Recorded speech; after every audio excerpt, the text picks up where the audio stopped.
Što ovdje me pozdravljam ovo večer i posakovat prijetan prestoj ova topla dvorana Sava. Večera, kako što i već najavilo, продължуваме с ова кратка серија од 5 предавања. На почетокот сакам да пренесам поздрави од професорот. Утро стигна жив и здрав во Белград, така да поздрави сите Павле. И ми посека хубаво да ги поминеме и овие преостанатите вечери. Рековме дека случувањата во Библијата почнуваат со настаните за создавањето. И ние во првата тема допревме мисли, стихови за тоа како Бог е создал ова прекрасна планета. Меѓутоа, зборувавме и дека тоа што било прекрасно, некој го пореметил, некој го расипал. Тоа бил сатаната, Луцифер, еден од најмокните, најсилните ангели горе на небото.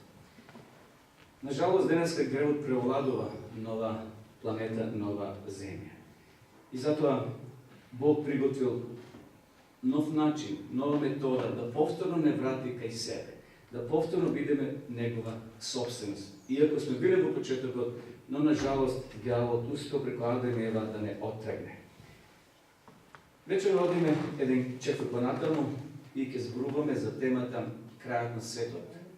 Горе имате историја за потопот. Ќе зборуваме за еден настан кој е запишан на почетните страници на Светото писмо. Тоа е извештај кој ќе ни каже вечерва како да се однесуваме во времето наше, во 21-та генерација.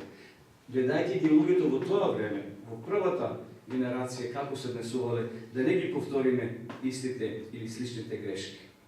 Првата книга на Мојсија, почитувани, кога ја читам Библијата, едноставно некој планира и мисли треба да се сретни со основачот на еврејската нација, тоа Аврам. Меѓутоа, на почетните страници воопшто не го наоѓаме Аврам како човек кој треба да биде запишан како основач на една многобројна нација, Божи народ наречен израелски народ. Знаете, секој село, секој град има своја легенда. Не знам кавадрици како го добило името, дали некој знае. Сигурно запишани се некои извештаи. Ево, например, за моето село, јас сум од Струмичко село Колешино, може би сте биле таму во тие водопадите. Знам за моето село има две легенди. Бидејќи се вика Колешино, наводно некогаш си таму во почетокот некој овчар кој име Коле чувал овци. И според неговото име Коле Колешино, од кај е таму тоа место од Колешино. И така добило наводно нашето село име. Тоа е првата легенда. Втората легенда е дека некојаш во минатото таму многу колели луѓе. Оние ајдуците или тоа знам се водиле меѓусебни војни, многу луѓе биле исколени и врз основа на тоа се добива името Колешино. Тоа е легенда, дали тоа вистина или не, тоа е така запишено. Меѓутоа, кога зборуваме за Божиот народ, за израелскиот народ, ние би очекувале Аврам да биде на првите страници на Библијата. Но очигледно Аврам ќе се појави, знаете кога? Таму некаде во 12-та глава од Библијата.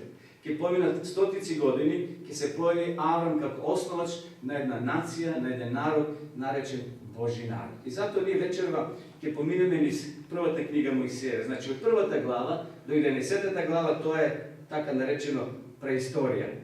Потоа доаѓаат патриарсите, прва глава зборува за создавањето, третата глава зборува за паѓањето во грев, јадене тој плод кој Адам и Ева го поеле, односно Ева, знаеме, го откинала. Потоа од 4-та до 11-та глава имаме последици на тој грев. И ние вечерва ќе се позабавиме на последиците, ќе се осврнеме што се случило, какви последици донел тој грев. И денеска тој истиот грев донесува последици и во наше време. Тука ќе го сретнеме и првото убиство во 4-та глава. Првиот човек кој посегнал по живот на друг човек. Тоа ќе биде убиство во првото семејство нова планета. Значи, Кавалец има своја легенда и така натаму. Аврам е тој кој би го ние очекувале да биде на првите страници, но како што спомнав, тој се појавува тек таму во 12-та глава. Божи модел на делување.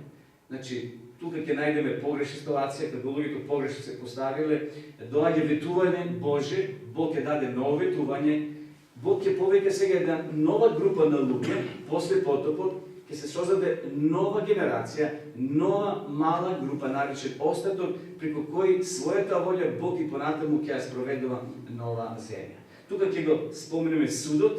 Судот кај нас предизвикува негативни емоции. Кој сака да оди на суд од нас? Никој. Судот не е пријатно место. Меѓутоа, ние ќе видиме позитивниот аспект на судот вечерва. И Бог ќе создаде ново нешто. Ќе се повторат истите реченици кои ги наоѓаме во првата глава, кога Бог создавал небо, земја, сонце, месечина и се оно што се постои на оваа земја, ќе видиме дека истите зборови или слични ќе се појават и веднаш после создавањето. Значи, Бог во својата милост и љубов почитува. Првите луѓе ги поставиле Адем и Ева таму на исток, во Едемската градина. Да ја чуват градината, да ја обработуваат и да уживат. Меѓутоа тоа не траело долго време. Адам и Ева погрешиле. Ева дошла кај тоа забрането дрво. Ева имала право да јаде Адам од сите плодови во градината. Само од едно дрво во центарот на градината не смееле од тоа, може да го допират, може да се восхитуваат, може и да се сликаат, ако сакат, пред тоа дрво, меѓутоа не смееле да јадат. Ева не била гладна и Адам кога посакале да јадат од тоа дрво. И немат никакво оправдание. Знаете, некој човек е гладен, оди во поле, па ќе скине лубеница и по законот од Стариот Завет, ако си гладен и жеден, во поле имаш право да седнеш на меѓата, да отсечеш лубеници, да откинеш плод и да јадеш тук, а не торба да пониш. Меѓутоа, денес тоа се злоупотребува. Ева не била гладна, не постила 3 дена па да дошла и да набере плод и да јаде, туку таа дошла, како што вели Библијата, од радозналост, како што синоќа зборувавме, била предизвикана, ѓавот успел да ја предизвика незината радозналост и таа погрешила. Меѓутоа, кога погрешила, Бог повторно е на сцена. Бог повторно покажува љубов и симпатија кон своите деца. Бог наредил на еден ангел да дојде и да им каже: Господја Ево и Господине Адаме, вие мора да ја напуштите градината. За вас повеќе овде место нема. Зошто? Зошто Бог бил толку суров, почитувани? Зарем Бог не е нивни татко? Секако, намерата на Адам и на Ева да посегнат плодовите од сега од другото дрво на животот биле опасни. Ако јаделе од другото дрво, постоела опасност да постанат вечни грешници.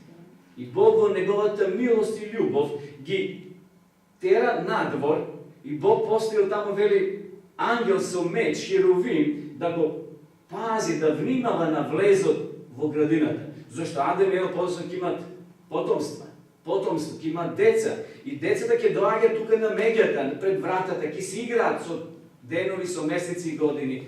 Додека Бог тоа не го повлекол, таа градина не ја повлекол на небото и денеска Едемската градина не е овде. Така да, гледате, Бог во својата љубов ги сочува повторно Адам и Ева да не направат нова грешка. И тука го наоѓаме првото убиство. Каин губива својот брат, роден брат Авел. Почитувани, тоа е првото братово убиство на оваа земја. Убиството се појавува во првата генерација. И кога ги читаме наредните глави во Библијата, во Светото писмо, значи 4-та, 5-та глава, 6-та, ќе видите како злото сигурно, но полека но сигурно се шири и зема големи размери или мерки. Нашата планета, нашата земја, што ја гледаме сега на сликава, наистина станала солзна долина, како што ја нарекува Библијата. Денеска страдат и леадници луѓе секојдневно. Нема марамче денеска кој може да ги избрише нашите солзи, солзите на човекот, затоа што смртта ита и не пита, постои на изрека. Смртта не прашува дали си млад или стар. И затоа ние вечера ќе зборуваме за потопот, за тој извештај кој го наоѓаме само во Библијата, изворен извештај за вистинскиот потоп кој се случил и зошто Бог така драстично реагира, зошто Бог така силно реагира кога е во прашање предпотопниот свет. Еве го Ноe, како уметникот го насликал. Бог му дал одредени димензии на еден голем брод, кој бил првенствено наменет за луѓе да влезат натре. 120 години да го работи, да го изработи. Бог му дал посебни димензии, должина, висина, внатре прегради. Секако Ноe не можел сам тоа да го направи. Тука биле неговите 3 сина, меѓутоа и тие биле малку како работна сила. Очигледно Ное платил аргати да дојдат да работат. 120 години. Тоа е за нас наистина голем период, зашто ние скоро 2 човечки животи, ако одиме во некој просек на 60-70 години. Меѓутоа, Ное живел многу долго и неговата генерација. И затоа Бог му дал време да гради, не само да гради, туку и да проповеда, да им зборува на луѓето на опасноста која ќе дојде. Меѓутоа, Ное никогаш не видел вода, дожд да паѓа, а секако и неговите сонародници. Но погледнете доле како му се смеат. Погледнете ова генерација, ова група на луѓе го исмејувале Ное. Ное, нешто не е во ред со тебе. Очигледно му се смејале. Водата, навистина, никош не била во такви рамки како Ное што најавува. Меѓутоа, потопот, почитувани, е опишан, како што реков на почетокот, со истите зборови како при создавањето. Кога Бог создава, вели во Библијата, дошло до раздвојување на водите под сводот и водите над сводот. Водата, значи, се одвоила од сводот и настанало суво, копно. Сега, кога ќе се случи потоп, ќе дојде до обратна ситуација. Значи, доаѓа обратна ситуација. Водите над сводот и под сводот се споиле. Замислете, земјата ја отпуштила својата вода. Небото, 40 дена, ноќе дење паѓало дожд. И она што Ное го проповедал, врз основа на Божите ветувања се остварило. Навистина, каква била ситуацијата во времето на Ное? Ајде читаме заедно. Господ виде колку е голема човечката расипаност на земјата и дека секоја мисла на неговата памет секогаш е само зло. Гледате овде што пишува. Само со зло се занимавале луѓето во времето на Ное. Ништо добро, ништо паметно, ништо убаво исполнето со љубов. Господ воздигна и се покаја во своето срце дека го создаде човекот на земјата. Навистина, почитувани, ова една жалостна ситуација, жалостен извештај. Земјата се израсипала. Не се мисли земја како почва, туку оние кои живеат на земјата. Бог како злото се шири. Понатаму, дали Бог бил изненаден со развојот на настаните? Дали Бог сега научил нешто за човекот? Тоа не го знае, па сега видел колку е расипал. Не. Бог ја го знае минатото, ја знае сегашноста и Бог ја знае добро иднината, почитувани. Бог не може да нешто не знае. Бог е сесилен, семоќен и се знае. И затоа, овде гледаме како ситуацијата се влошува во генерацијата на Ное. Понатаму, Бог се покајал на Хам, на еврејски, тој воздишка на болка. Бог не се кае. Ние се каеме. Ке направиме нешто вака, вели, сега се каем, требаше вака да го свртам. Бог не се кае. Меѓутоа, тој збор се покаја, може кај некој предизвикува размислува дека Бог се двоуми, Бог се предумислува. Меѓутоа, оригиналниот коментар значи воздишка на болка. Бог сочувствувал со таа генерација на грешни луѓе и му било жал што негови деца се претвориле во грешници. Како што за Луцифера во втората вечер зборуваше професорот дека Бог создал прекрасен ангел. Бог не создал семе на зло во срцето на Луцифера. Тоа за нас е необјаснливо како се појавило злото во тој совршен свет или совршена вселена. Бог вели воздигна од жал, од болка, гледајќи ја човековата расипаност на оваа земја. Бог сочувствува со нас во своето сезнаење, почитување. Понатаму, не му е седно што ние доживуваме. Некој рекол, кога ние плачеме, Бог плаче зашто му е жал, како мајка и родител за своите деца. Помеѓу знаењето и чувствата не постои директна врска. Пример Гецеманија, подосна ќе спомнеме, Исус знае, а сепак изјавува: Боже мој, зошто си ме оставил? Значи, Бог видел дека злото се шири како пожар на оваа земја. И вели се покаја што го создал човекот. Овде се наметна прашањето: дали Бог се кае? Кога во третата глава го гледаме Божиот однос со Адам и Ева, кога Адам и Ева сгрешиле. И пред тоа, пред да сгрешат, вели Бог имал заедница секој ден на навечер пред да зајде сонцето со Адам и Ева. Бог сака заедништво, заедништво на односи. Бог е тој кој сака да имаме пријателство со Него. И затоа на Бога му е жал што човекот свртел грб на Бога.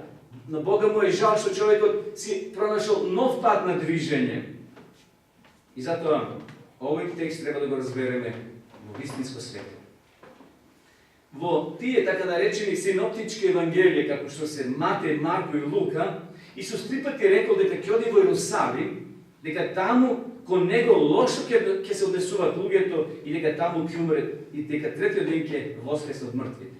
Исус 3 пати тоа го рекол, но сепак кога отишол таму, се однесол како човек. И затоа таму во Гецеманската градина, кога му било тешко на душата, вика: Јоване, Петре, Јакове, каде сте? Дојдете да ми даете подршка, тешко ми е на душата. Тој не рекол: токму тоа го чекав. Јас според распоредот знам дека тоа ќе дојде. Не. Значи, чувствата и знаењето не одат заедно со друго. Чувствата ни се вградени во нас, во нашето тело, и тие реагираат на последни моменти. Исус овде изреагирал како човек кога рекол: тешко е на мојата душа. И затоа ги повикал овие тројца ученици на молитва, да му дадат подршка. Но подосна, кога Исус бил на крстот, и кога кажал: Боже, Отче, во Твоите раце го предавам свој дух, тогаш тој го кажал врз основа на тоа што го знае, а не врз основа на своите чувства. Значи, ние мора да ги разбереме работите во истински смисол, затоа што Исус е Бог, знае однапред, но Исус реагирал како човек, кога бил на погреб кај Лазар, кога му била соопштена вест дека неговиот пријател починал, што вели таму извештаат? Му протекоа солзи на Исуса. Значи, Исус жалел за својот пријател, иако знаел дека ќе воскресне после 3 дена. Но Исус сочувствувал како човек. И затоа Бог вечерва почитувани ќе го видиме како сочувствувал со својот народ, со народот пред потопниот, но не може да им помогне, зашто Бог на човекот му всадил слободна волја да самиот одлучува, да самиот бира, да самиот верува. Бог е тука да ни даде секако подршка. Библијата, почитувани, е книга над книгите. Таму наоѓаме многу интересни работи. Например, го наоѓаме текстот за Аврама. Кога Бог му вели на Аврама: Авраме, земи го својот син Исак и оди да го принесеш на жртва во местноста Морија. Земи го својот единец Исак. Почитувани, што мислите? Зошто Бог од Аврама бара такво нешто? Заре мислите дека Бог е Бог како учителка, која во училиште ги испрашува своите ученици да би знаела каква оценка да им даде? Дали за тоа Бог го искушувал Аврама? Не. На Бога не му било потребно да дознае дали Аврам е добар верник, дали има вера во него. Не. Тоа било потребно за Аврам да дознае повеќе Аврам за себе и за Бога. Библијата јасно вели во 2 Тимотева 2:19 дека Бог добро ги познава своите. Бог нас не познава од А до Ш, целосно нас не познава. Меѓутоа, дали ние го познаваме целосно Бога? И затоа Бог барал од Аврама да стори еден чекор, да самиот Аврам се види каков е во својата духовност. Дали е подготвен дури најмилото единицот да го жртвува на Господа. И затоа, почитувани, одеме понатаму да кажеме што се случувало во времето на предпотопниот свет. Господ рече: ќе ги истребам луѓето што ги создадов од лицето на земјата. Бог сигурно размислувал долго што ќе каже и како ќе изреагира. Ќе ги истребам луѓето што ги создадов од лицето на земјата. Од човекот, од зверот, ползачите и птиците во воздухот. Бог му рече на Ноја. Ете, Бог си има свој представник на земја, свој амбасадор. Иако Ној не бил тој цвеќе, не бил светец, и тој имал своји слабости, но Бог го одбрал да биде негов остаток, негов представник, и му вели сега на Ноја: Ноја, одлучив да биде крај на сите суштества. Зашто земјата се наполни со насилства. Со што се наполнила земјата, почитувани? Што пише овде?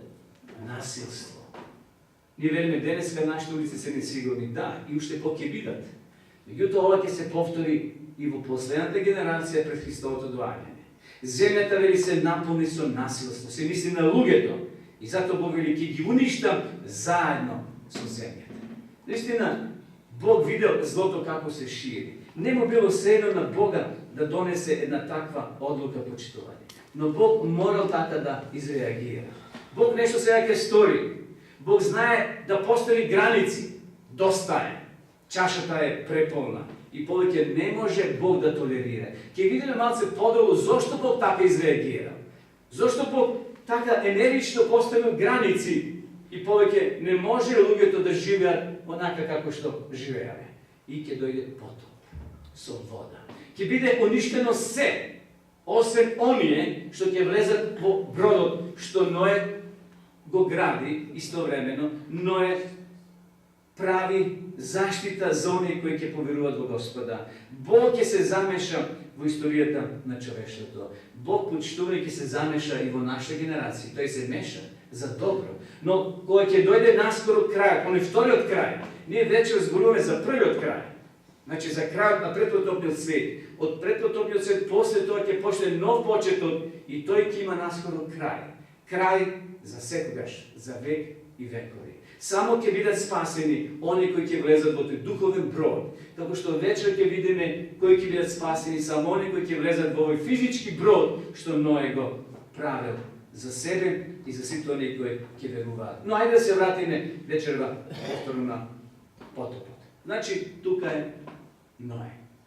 Човек по Божјото срце.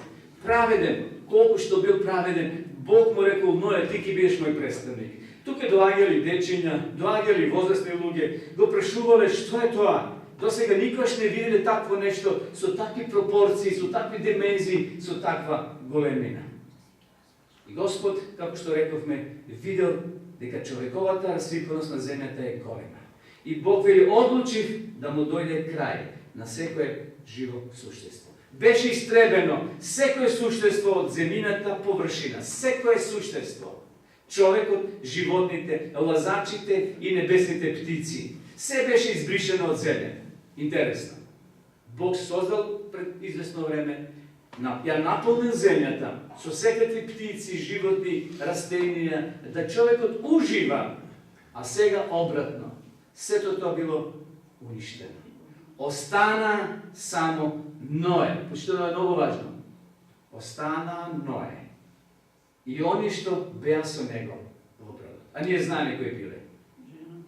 Жената, тројцата синови и снаите. Колку биле тоа? 8 души. Таа група на остаток, Бог го повикува сега остатокот. Гледате, некои предпоставува дека биле околу 7 милиарди луѓе. Нешто слично како денешната генерација. 7 и нешто има сега. Замислете, за еден краток период сите да не снема нова земја. Само 8 од нас или од светот да бидат спасени. Почитувани, тоа не е бајка, тоа не е приказа за мали деца, тоа е вистинит настан, кој е потврден и од други извори, освен Библијата. Значи, самата археологија потврдува дека потопот поспеал. Пронајдени се фусили или животни кои живеат на Блиски Исток, кои живееле, а се најдени таму во Австралија, во Америка или на Греланд. Значи, во времето на потопот земјата почнала да се измешува. Како што жена прави леб и меси брашно. Така? Значи, тоа се меша внатре се. Така земјата се испомешала и пронајдени се фосили на гори услојна почвата и на 1000 метра доли риби, например. Тоа значи почва која има горе и доле на 1000 метри или по 2000 метри во длабочина. Тоа покажува дека некојаш дошол до земјата се испомешала. И затоа Бог рекол: ќе истребам се. Извештајот Мојсей го кажа, овој извештај, беше истребено секој суштество од земјата. Можеме да приметиме дека Бог не го повикал Ное затоа што бил најдобар. Кога ја читаме 9 и 10 глава, ќе видиме дека во ковчегот не биле сите свети луѓе, тие 8 што ги спомнавме. I ti imali svoji problemi. No Bog ih povukao kako ostatok, da vidят njegovi predstavnici, kako spona, kako vrska zaslenata generacija. Znači, nije sme narodeni od sin, Ham i Afet. Točno istorijata gi beleži koja je nacija od koje poteknula sin. Sin, Ham i Afet.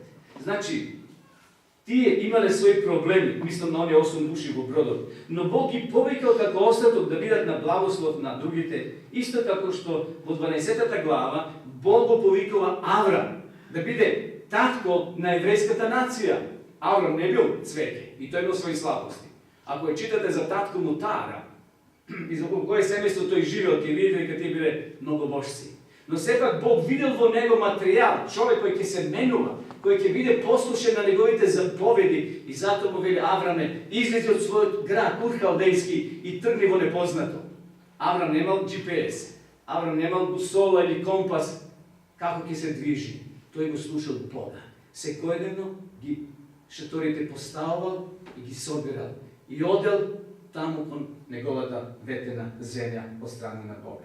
Znači, ostatokot ne je vidno svedoštvo za to kako sme, nije najdobri. Ostatokot svedoči povike za to kakav je Bog. Bogu povukao Noe porodi drugite da ima prilika da se spasa. Znači, Noe je bio samo Božji zvučnik preko koje Bog je zborova i ke svedoči Noe deka Bog je uništi zemljata ako ne bile poslušni. Поканата на остатокот е заснована на милоста. Поканата на остатокот е покана во служба на другите. Остатокот е благослов за другите. Остатокот зборува за Бога, не за нас. И затоа Бог има свој остаток и во последно време. Своја црква, која ќе ги презентира, ќе ги остварува библиските принципи и начела. Денеска постојат милион, илјадници цркви, да кажем. В Македонија има 26 регистрирани верски заедници. И како да се одлучиме која проповеда вистината? Јас се велам на сите, читајте ја Библијата, таа ќе ве донесе до правата вистина. Библијата е вистинскиот пат, почитувани, кој зборува за Бога и за патот кој треба да го следиме. Затоа, еве вечера ние зборуваме за потопот. Кога зборуваме за судот, спомнуваме дека судот, кој ќе дојде во нашиот ум, зборот суд предизвикува негативни емоции или асоциации. Значи, зборот суд не спаѓа во нашите умилени појмови. Сигурно, кога сте били на суд, не се чувствувате пријатно. Постои една анкета, направена, не знам, во Америка, што значи самиот суд како зграда. Вели луѓе кои биле повикани на суд како сведоци, уште кога се покачували по скалите, срцето пошло да им чука обрзано. Пошло да се потака, а не се виновни. Значи, самиот појам суд предизвиква кај нас недобри чувства. И еве ние вечера ќе спомнеме како Бог изреагирал како небесен судија. Оној кој им пресудил на предпотопниот свет поради нивните гревови. Меѓутоа, еве ќе спомнам една личност која Давид како се молил: суди ми, Господе Боже мој, според Твојата правда. Ја не знам дали некој од нас почитувани се моли така вечера кој ќе си легне. Господе, суди ми според Твојата правда. Наистина, Давид бил храбар тоа да го каже. Понатаму, никако луѓе подготвени сме да судиме или да пресудиме за другиот, а за себе секој што пресудуваме каква казна? Поблага, така. А за другиот најоште. Судот има и позитивен аспект. Тој е односот на Бога кон нас. Не се менува. И Бог кога кара и кога суди, Бог истиот е полнство љубов кој зрачи од негова страна. Бог испраќа потоп за да остане во контакт со луѓето кои сака да му служат. Тоа е многу важна изјава. Значи, Бог ќе пушти потоп за да остане со таа група остаток од 8 души кои одлучил да служат и да влезат во бродот. Што мислите ако не влезел? Ако не влегле внатре тројцата синови на Ное, неговата жена и што те знам, дали Бог со сила би ги натерал? Не. Еден писател во книгата Патриарси и пророци пише дека имало и други добри луѓе во тоа време, како Матусал, човек кој живел најдолго, 969 години счине. Замислете, скоро 1000 години, той починал пред потопот. И тој бил добар човек, верен човек. Но Бог не нашол за сходно тој да биде преносител на следна генерација. Бил стар веќе. И затоа преку тројцата синови на Ное, Бог ја пренесе генерацијата на живот на тој остаток на следната генерација. Целта на судот не е Бог да се осветува на оние кои избрале додат по друг пат. Бог не се осветува. Аха, ти не веруваш во мене и сега ќе те казнам. Тоа не е Божи стил на работа. Понатаму, смислот на судот не е копнеш за казна. Гревот, почитувани, самиот ќе не убие нас. И затоа не смеме ни да го винуваме Бога. Последица на изборот или од нашето однесување, гревот доаѓа сам. Не е потребен суд. Ајде се подсетиме на еден настан за Јов и неговите пријатели. Јов е еден од најстарите патриарси запишан во Библијата. Неговата книга, според Јов, е најстара. Писател е Мојсей на таа книга. Значи, кога бил во пустинята, Мојсей таму е напишал, Бог му го открил животот на патриархот Јов. Но, што е за нас многу важно вечера? Знаеме Јов како проживел, што проживел и така натаму. За неговата трагедија се е слушнало на Блискиот Исток во тоа време. Сите дознале. И дошли неговите тројца, така наречени пријатели или тешители. И кога дошле, знаете што му рекле? О, господине Јов, никош не сме виделе така богат како што си ти. Но знаеме поради што си богат. Бог те благословил. Но исто така, никогаш не сме виделе во еден ден некој да изгуби колку како ти. Сигурно, Јове, нешто си сгрешил против Бога. Зато брзо покај се. А Јов, почитувани, притиснат од длабоката болка, ги изгубил децата, изгубил имање, богатство, останал сам со неговата сопруга. Јов замислено одговара: што да ви кажа, мои пријатели, јас сум чист како снег. Почитувани, примарната помисла или мисла за судот е позитивна. Бог испратил потоп да би можел да биде во допир со луѓето кои сака да му служат, бидејќи тој сака заедништво. Бог сака односи, да бидеме блиски. Тој милува, тој сака, тој живе, тој копне за односи, за блиско, за заедништво. И затоа му било многу тешко кога видел на земјава дека народот се расипал. А Ное, ти проповедај, те молам, сакам да имам повеќе луѓе во заедница. Ное се трудил човекот. Еден од големите проповедници, но најмалку имал успех. Никој не обратил. 120 години проповедал, но се ја сочувал со фамилијата, се ја сочувал своето семејство.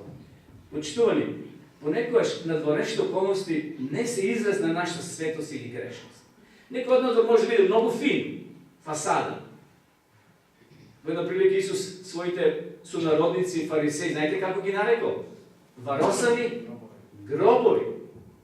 Знаете, гробот управа со мермер, ната, а нате знаеме што има. Понекој, значи, надвор може да се изгледа дека некој е свет. Еве, например, во Лука, 13 глава, извештајот спомнува 18 луѓе загинале кога паднала кула во местото наречено Силонска кула.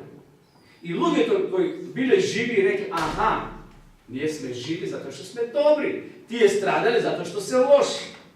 И кога Исус тоа го слушнал, остро се оградил од нивното објаснување. Почитувани, првата смрт всушност не е последица на нашата лична грешност.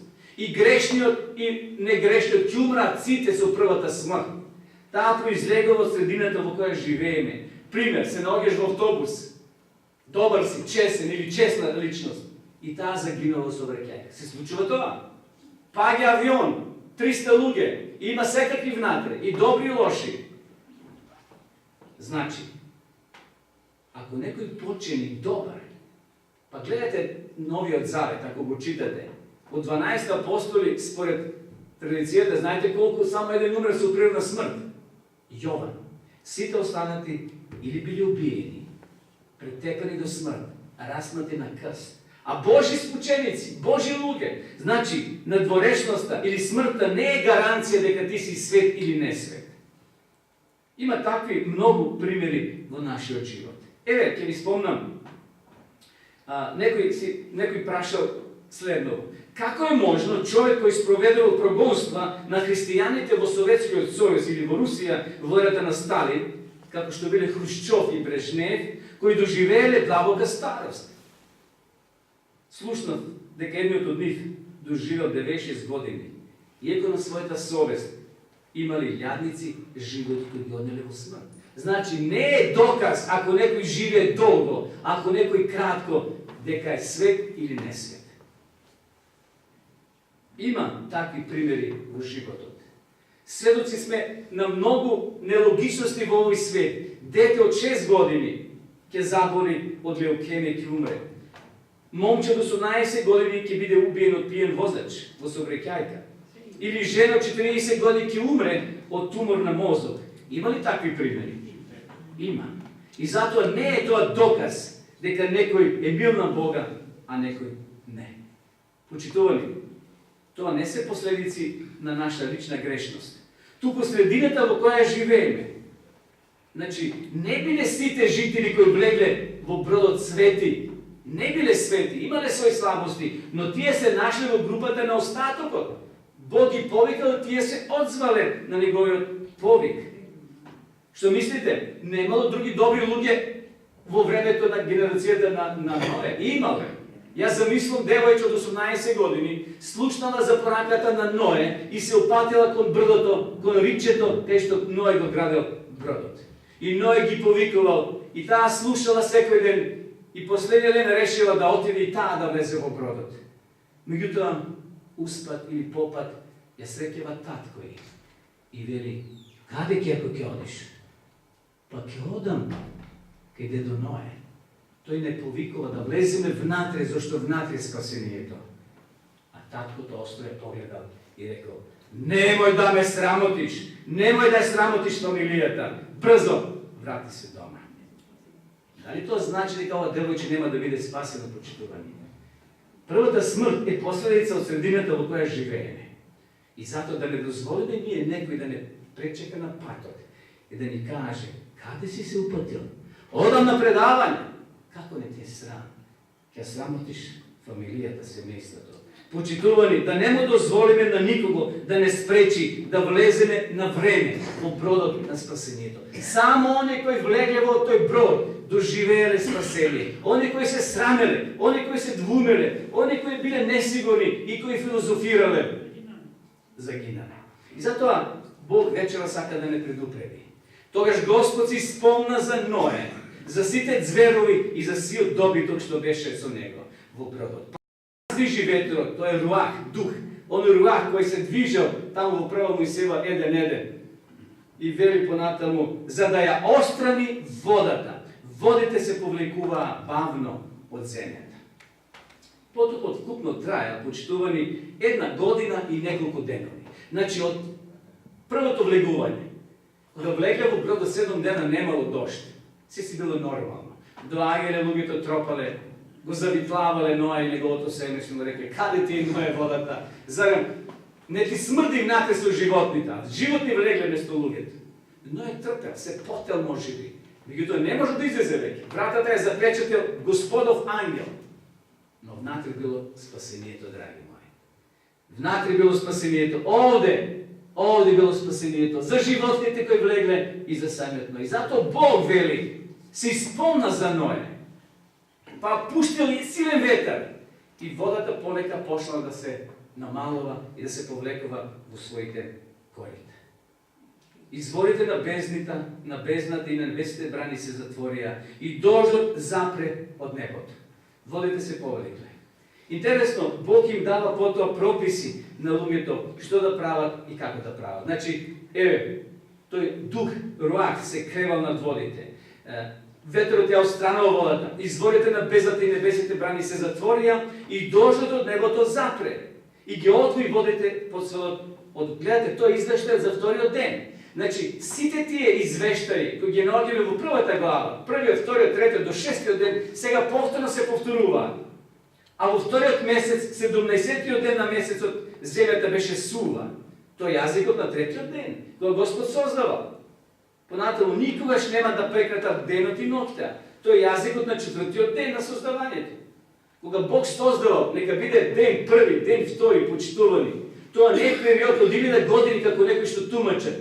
Kako je to Bog kako mu je potrebno vreme da sozade drvo 1000 godina da upotrebava?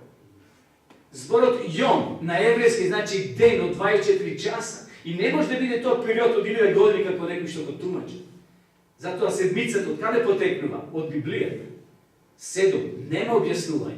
Za godinata знаем. Сонцето ротира, месецот знаеме како е воспоставен, а за седмицата нема друго објаснување, освен библиско. Дека Бог за 6 дена го создал светот, а во 7-от одморил. Бог им дава сега правила во врска со јадењето. Читајте во 9 глава, ќе видите, Бог сега им дава правила, зашто се било уништено, сета вегетација, немало семе, немало жито, немало трева, се било уништено, освен она што било во бродот внатре. А Ној внел семки, семе, од цело што денеска ние го поседуваме, Ној го сочувал за нас денес да го имаме. Секако многу животни не се пренесени во оваа генерација, зашто се уништени и не би имале услови за да живеат во наше време. Тогаш Бог ги благослови, Ној, ето го новиот благослов. Како што биде благослови на Адам и Ева, раѓате се и множете се, наполнете земјата, сега Бог вели на Ное, односно неговите синови. Плодете се и множете се и наполнете ја земјата. Тоа е јазикот на 6-тиот ден од создавањето. Што ни? Ајде да одиме чепро понатаму. И да отидеме до 11-та глава од прва книга Мојсеева. Таму ќе сретнеме Вавилонската кула. Зошто е за нас многу важно ова размислување? Може да приметиме дека после потопот поминало известен период, не знам точно колку години, но поминале неколку стотици години, ситуацијата после потопот се намножил народот и повторно се влошува. Наместо да имат искуство од нивната претходна генерација, од нивните предци, дека секој лошотија Бог ја казне, тие повторно почнале да се договара. Почнале повторно да кројат планови. Првите знаци може да ги приметиме уште таму во 9-та глава. И 10-та глава вели дека дотогаш луѓето зборувале сите ист јазик и дека имале исто мислење. Може би денеска ни би рекле, па што е лошо во тоа да зборуваме еден јазик? Иако сега ви знаеле сите англиски или германски, ни би убаво така. Меѓутоа за Бога не било тоа така добро. Зошто? Или денеска нашите политичари не повикуваат на единство, на соработка, на дружење, а тогаш биле сите единствени. Но во што биле единствени? Во лошото. И затоа Бог вели, не е добро. Не е добро. Првата книга Мојсеева, во првата книга Мојсеева почитува не се работи само за еден настан или еден народ, туку за нешто поголемо. Тоа се збиднување за целиот човечки род. И како што видовме на почетокот дека Бог Библијата не започна со Аврам, туку со други настани кои нас не тенгират, кои се за нас многу важни. Првите 11 глави навистина покажува дека се работи за нешто поголемо. Темелот на старозаветната религија била во еврејскиот збор закан, што значи сеќавај се, закан. Кога Бог им каже на еврејски закан, сеќавај се, помни го, сеќавај се. Затоа 4-та заповед како гласи? Сеќавај се, закар за 7-миот ден. 6 дена работија, 7-миот одморен. И, на жалост, израелците често пати го заборавале Бога. 40 години ги храни со мана, без да готват, без да користат пари, без жените да готват дома, да фалат огин, да палат и така натаму. 40 дена, 40 години постојано наутро имале свежа небесна храна. А тие тоа го заборават преку ноќ. И затоа Бог вели закан, сеќавајте се. Меѓутоа, израелците биле низ пустинјата оделе, Бог ги хранел. 40 години. Нивните алишта не се истрошени почитувани. Нивните опанки или червени не се истрошени. 40 години, замислите. И повторно неблагодарни. Но ете, во Библијата наоѓаме во псалмите еден псалам наречен Асавов псалам. Еве што запишал тој. Тој го разбои морето и ги преведе. Ги издигна водите како насип. Овој човек живеел во времето на царот Давид. 1000 години пред Христа, а 500 години после излегувањето од Египет. Од каде Асав нашол сила da kaže Gospod gi izvede Izraelcите od Egipet, napravi насип на водите и ги помина како суво. Штоли, тој точно знаел и Давид, и Асав за историјата на предпотопниот свет, знаел за историјата на израелците кои патувале низ пустињата кон ветената земја. Тие добро знаеле. Точно знаеле дека тие излезли од Египет, но сватиле дека оно што го доживееле евреите во пустињата представува Божје чудо и Божје дело. Почитувани, и нашиот живот е едно излегување. И ние треба да излеземе од овој Вавилон, од овој духовен Египет во кој живееме. Дали си на време излегол? Дали на време ќе излезеш? Дали сме го доживеле своето излегување од Египет? Секој скитање по пустињата е представува опасност да ги оставиме нашите коски кај овој пирамиди. Зошто сите израелци не влегле во ветената земја. Само нивните внуци, нивните деца, старите израелци, тврдокорни, кои забораваја на Бога, Бог вели Захар, сеќавај се, ги оставиле коските во пустињата. Излегле, но не стасале до целта. И затоа многу е важно дали ние на време сме го напуштиле Египет. Нил Армстронг,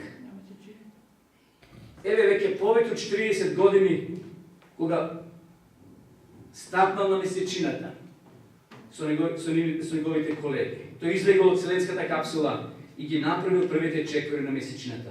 Што рекол тој точно? Ова е мал чекор за кого? За човекот, но голем за човештвото.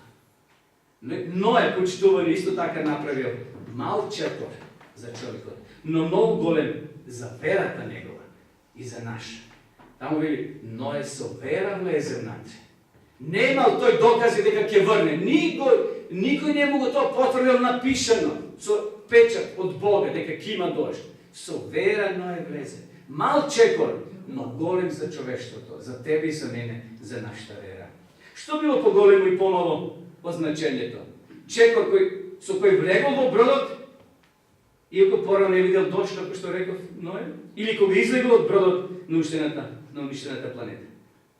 Кој чекор бил поголем? Кој бил? Што мислите? Секако тоа биле мали чекори. Но огромни чекори за нас, за човештвото, кога денеска ја читаме ова историја, и за овие луѓе кои биле, и за Ное, кој со вера влегол во бродот и со поголема вера излегол. Еве го последниот миг, почитувани. Тоа се последните денови. Ное овде се качал на овие штици кои останале и ги повикува за последен пат своите сонародници и вели: луѓе мои, јас не можам да ви докажам дека ќе дојде крај со вода. Немам црно на бело, но јас ви пренесувам што од Бога слушнав и еве сега последен пат ве повикувам. Влезете. Но на жалост, почитувани, луѓето се исмејувале. Се појавиле филозофи кои ми рекле: немој да му верувате, тој е стар пијаница. Немој да му верувате, тој не знае ништо. Сигурно е потплатен тоа да го зборува. И сега времето одминувало. Бог ги потерал животните од целата земја да дојдат внатре да влезат. Тука имало и волци, имало и мечи кои меѓу себе не се почитувале, но Бог е создател на животните и ги натерал две по две. Од чистите животни, колку пара влегле? 7 пара. А од нечистите, знаете сега тој збор може ќе ве збуни, чисти и нечисти животни. Библијата користи еден символичен израз. Чисти се оние кои преживат, имат копита на нозете раздвоени, тие се за исхрана. А така наречени нечисти се оние кои само еден услов исполнуваат, може преживат, а немат раздвоени.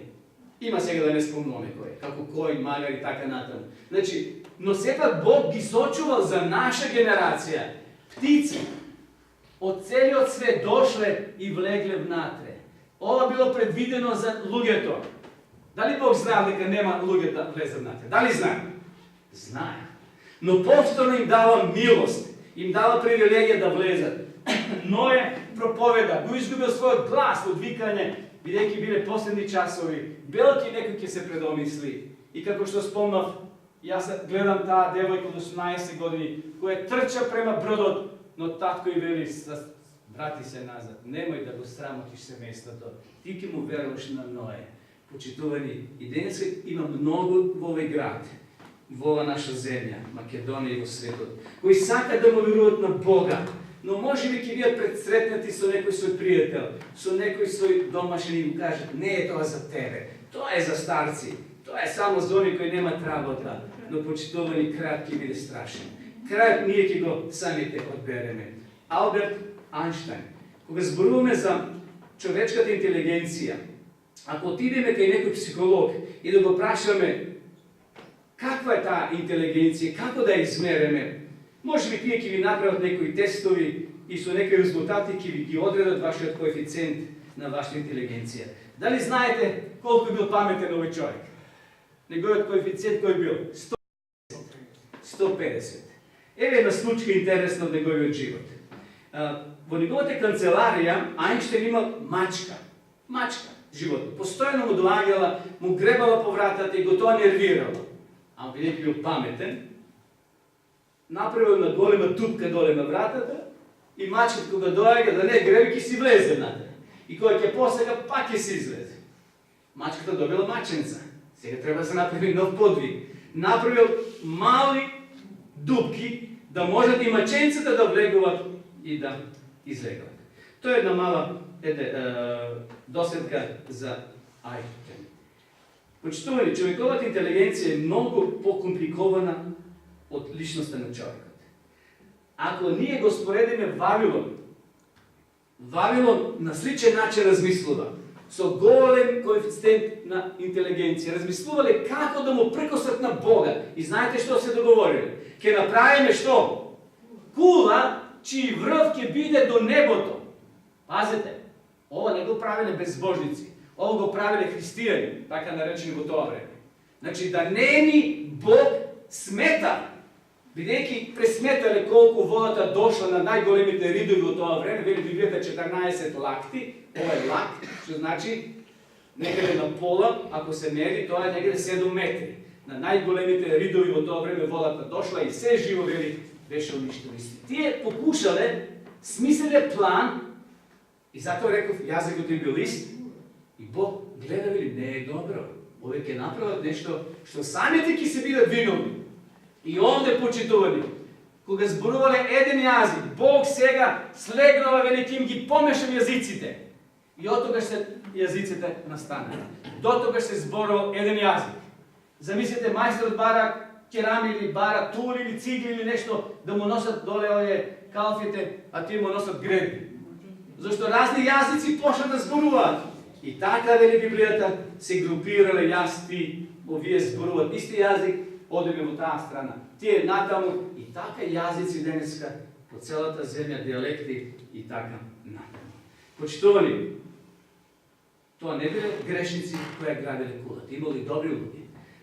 Ниту денешните кули не ги градат само атеистите.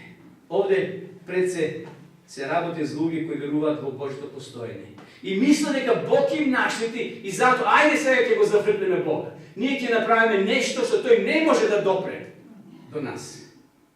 Секој од нас, почитуваме, не постои само Сталин или Хитлер, во нас постои и Вавилон во нашиот дух. Духот на Вавилон и денеска живе нова земја. И затоа ние треба се бориме против тоа кој дух ќе владе во нас, Божјиот дух или духот на Вавилон. Настаните продолжуваат.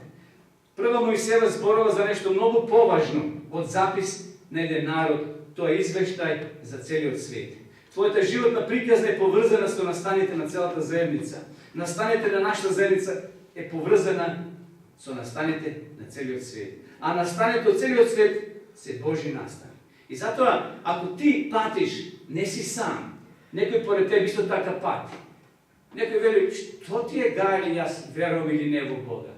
Да, ние сме поврзани, почитувани. И затоа Бог сака да имаме заедница, да имаме односи, да имаме близкост. И Бог ќе стори се од своја страна. Тој ќе го даде свој цин. Твојот мал чекор на верата има далеко сежни позитивни последици, не само за тебе. Твојот мал чекор на верата има последици на твојата заедница, а твојата заедница е настан на целото човештво. А настан на целото човештво е Божи настан. Бог ги сака на крајот од краиштата и оние кои ги мразат Божите деца. Бог не знае да мрази. Бог во суштина е љубов. Бог е исполнет со љубов и тој не може да мрази. Тој ги сака и најлошите ako ima takvi nova zemlja. За Бога сите се негови деца. Божјата покана е секогаш покана да бидеме благослов за другите. Основни принципи да заокружиме. Настанот на создавањето, паѓањето и потопот зборуваат како е за Бога важно заедништвото. Зборува дека гревот не е ситница, дека тоа не е настан за јаболкото, туку дека се работи за пореметени лични односи, пореметено заедништво. Почитувани, овој песочен часовник символично покажува дека времето полека истекнува за оваа генерација, за овој свет. Ние се тука наоѓаме во завршната фаза. Песокот е уште малце ќе исцури, ќе истече. А што потоа? Потоа ќе дојде крај. Наскоро ќе дојде тој суд, како што дошол судот за предпотопниот свет, судот во водата и само се нашле спасени кои влегле во бродот, наскоро секој од нас ќе излезе пред небесниот суд. Еве го Исус, тука е ангел записничар, тука сум јас и ти. Законот вели плата за греф е смрт. Ние сме заслужили смрт, зашто сме грешни. Но гледате ова фотографија, секој кој ќе поверува во Христа, кој ќе се повика на неговиот крст, не крст како дрво, како символ, туку овој кој лежал на крстот ќе биде спасен. И таму вели кој поверува во Христа ќе биде спасен. Она вера мал чекор како што направил Ное, но судбоносен за целото човештво. И затоа вечерва Бог сака, Исус сака заедница со тебе. Тој тропа на вратата од твоето срце, од моето срце. Гледате, внатре луѓе христијани пеат, читат, се молат на Бога. Исус сака да влезе внатре. Таму во Откровение пише во 3 глава: еве стојам на вратата и тропам. Ако некој го слушне мојот глас и отвори, ќе влезам. На Блискиот исток вечерата е најинтимна, најблиска заедница. И кога ќе дојдеш на Блискиот исток и денес, и кога ќе те поканат пријателите на ручек или на вечера, тие те стават на челно место. Со тоа покажува чест, благодарност што се интимни гости. Исус сака да биде почитувани твои и мои гости. Да имаме блиска заедница. Исус те повикува и тебе. Како што Ное ги повикал својата генерација, им рекол: почитувани, влезете. Исус денеска не повикува да влезем во тој духовен брод кој нас ќе заплори кон новиот Ерусалим. Не овој Ерусалим денеска што се водат битки, војни, луѓе гина, него кон оној новиот Ерусалим, зашто зборот Ерусалим значи град на мирот. Град на мирот. Таму има место за тебе и за мене. Дали ќе бидеме среќни и радосни, не зависи тоа од Бога, зависи од нас. Нашата планета наскоро ќе биде погодена со голем циклон, не на вода. Нешто пострашно. Така пише, аз морам да ви ја кажам вистината. Библијата зборува дека ќе има сега оган. Нажалост, не е тоа страшна вест. Тоа е само вест да не отрезне, да не предупреди на време да влеземе во тој духовен брод, на време да се престроиме, да го следиме Христа. Исус има време за тебе, за мене, за сите нас. Да дојдеме кај Него во молитва, да му кажеме вечер: Исусе, ти благодарам за ова вест. Помогни ми да живеам како што ти сакаш. Помогни ми да се подготвам за оној ден. Конечен ден кога Исус ќе дојде и ние да се најдеме со Него на облаците. Еве ова фотографија како уметникот ја замислил. Сега Исус ќе дојде како цар на царевиње. Тој ќе дојде со палка во раката, со круна на главата, со срп. Значи, палката е символ дека ќе владее, српот е символ жетвата ќе собере, а круната е символ дека е цар. Не со оној трнов венец кој војниците римски го ударале и му рекле: ајде погоди кој те удри. Сега тој ќе дојде како цар на царевите. Од него не се плашам јас, верувам ниту вие, зашто тој е наш пријател. Тој рекол: одам да ви приготвам место. И кога се ќе биде готово, ќе дојдам по вас да ве земам и вие да биете каде што сум јас. Почитувани, сосема на крај за вечерва. Твојот брод и мојот на кого ќе му го предадеме да управува. Исус сака да го земе кормилото и тој го познава патот. Ги познава сите подводни гребени, сите подводни камења кои може да го удрат брод и да потонеме. Дај вечера да се предадеме во негови раце. Тој нашиот брод сигурно ќе го однесе на тоа пристаниште, зашто тој еднаш веќе поминал и тој пат го прогласил дека е безбеден, да му се препуштиме на Христа и на неговото водство. I Isus veli na kraju, to Isaka postojnost u nas, da ima zajedništvo, da vidimo kontakt. Iako grevot go prekinal, той контакт со Бога, сепак Бог преку Христос повторно го споставил таа заедница. Но од тебе и мене зависи дали ќе бидеме во заедница со Бога. Нека ни Бог во тоа помогне. Амин.